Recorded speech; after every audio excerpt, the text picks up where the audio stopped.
자, 2020년 3월 17일, 오늘 한국 증시 말이죠. 정말 한 편의 드라마를 보는 것 같았습니다. 겉으로 보기엔 분위기 좋은데 싶었지만 막상 뚜껑을 열어보니까 전혀 다른 두 개의 이야기가 동시에 벌어지고 있었던 거죠.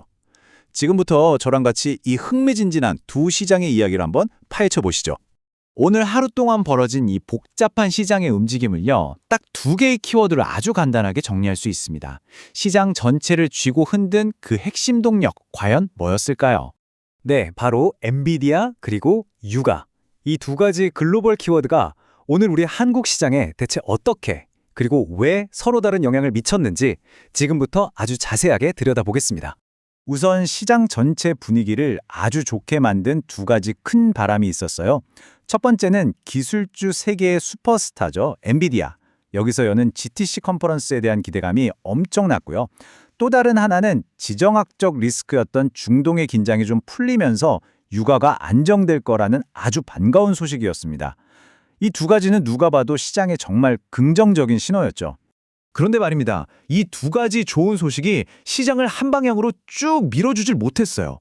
오히려 시장을 정반대의 두 갈래로 쫙 쪼개놓는 아주 흥미로운 결과를 만들어냈습니다. 이 현상을 제대로 이해하려면요, 우리나라의 대표적인 두 시장을 좀 알아야 합니다. 코스피는 삼성전자나 현대차처럼 우리가 이름만 대면 아는 대기업들의 리그라고 생각하시면 쉽고요. 반면에 코스닥은 미래 거인을 꿈꾸는 작지만 성장 가능성이 아주 높은 기업들이 모여있는 무대라고 할 수 있죠. 그리고 그 결과는 보시는 것처럼 정말 극명하게 갈렸습니다. 대기업 중심의 코스피는 무려 1.63%나 오르면서 활짝 웃었지만 성장주 중심의 코스닥은 오히려 0.12% 하락하면서 파란불로 장을 마쳤죠.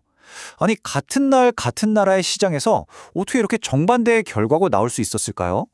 바로 이게 오늘의 핵심 질문입니다. 도대체 왜 코스피와 코스닥은 서로 다른 길을 가게 된 걸까요?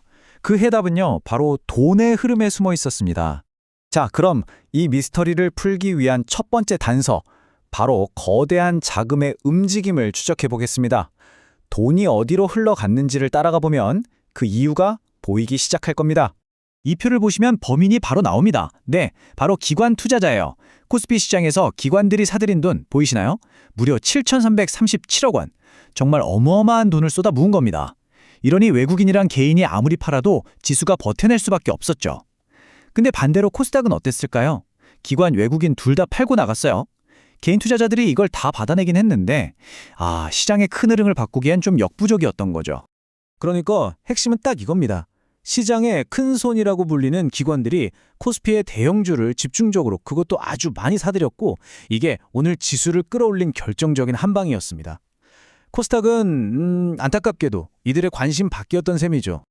그렇다면 이 큰 손들의 쇼핑 리스트엔 과연 뭐가 담겨 있었을까요? 바로 오늘의 두 키워드, 엔비디아와 유가랑 직접적으로 연결된 것들이었습니다. 엔비디아발 호재에 영향을 받은 자동차, 로봇, 반도체 관련주를 그야말로 쓸어 담았고요. 유가 안정의 쇠가 기대되는 금융주와 신재생 에너지 관련주에도 돈을 팍팍 쏟아부었죠. 특히 엔비디아 효과의 파급력은 정말 엄청났습니다.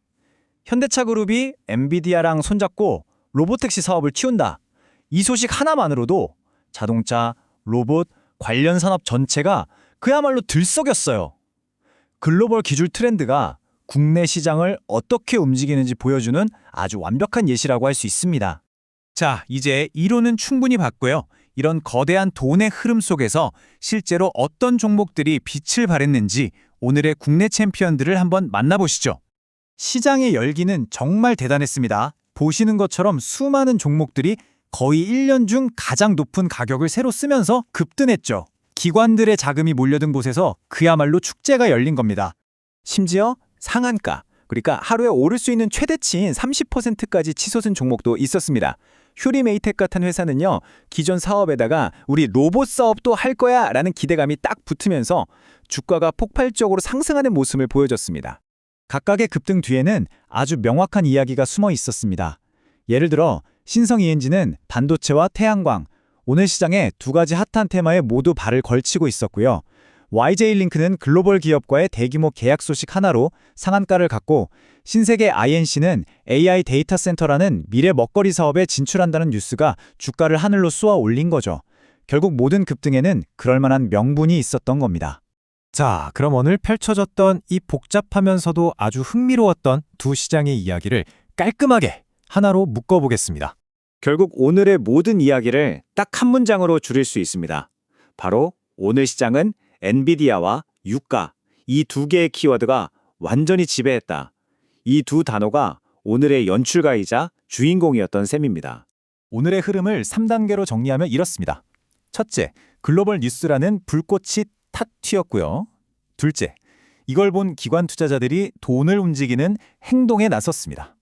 그리고 마지막 셋째, 그 결과로 코스피와 코스닥의 희비가 엇갈리는 그림이 딱 완성된 것이죠. 아주 명확한 인과관계가 보이죠. 오늘 시장은 우리에게 아주 중요한 질문 하나를 던집니다. 엔비디아 같은 거대한 글로벌 트렌드가 파도처럼 밀려올 때 우리 시장의 방향키는 과연 누가 쥐고 있는 걸까요? 돈을 직접 움직이는 국내 기관일까요? 아니면 애초에 이 모든 흐름을 만들어낸 저 멀리 있는 글로벌 기업일까요? 여러분은 어떻게 생각하시나요? 한 번쯤 깊이 생각해 볼 만한 문제인 것 같습니다.